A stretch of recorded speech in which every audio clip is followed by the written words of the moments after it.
Hello everyone, welcome to my podcast. My name is Tao.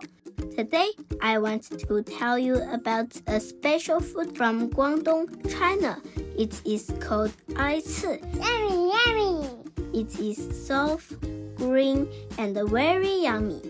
People eat it during Qingming Festival.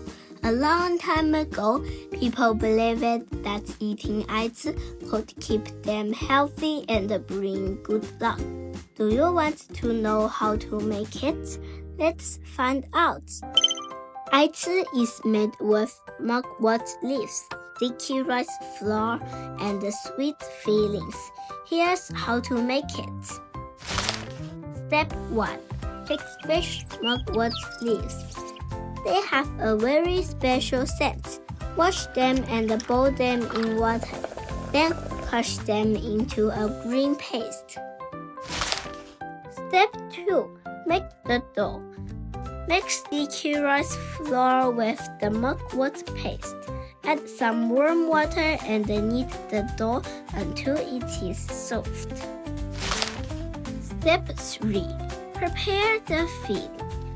My favorite filling is peanuts and sesame sugar.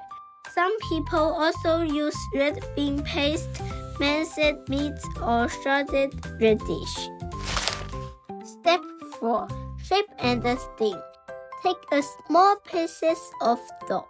Put some filling inside and roll it into a ball. Press it a little to make a round shape. Then steam it for about 10 minutes. Now the aici is ready to eat. It is soft, a little sweet, and has a fresh taste from the mugwort leaves. Aici is a delicious and special food for Qingming Festival. Have you ever tried it? If not, maybe you can make it with your family. Thank you for listening. See you next time. Bye bye.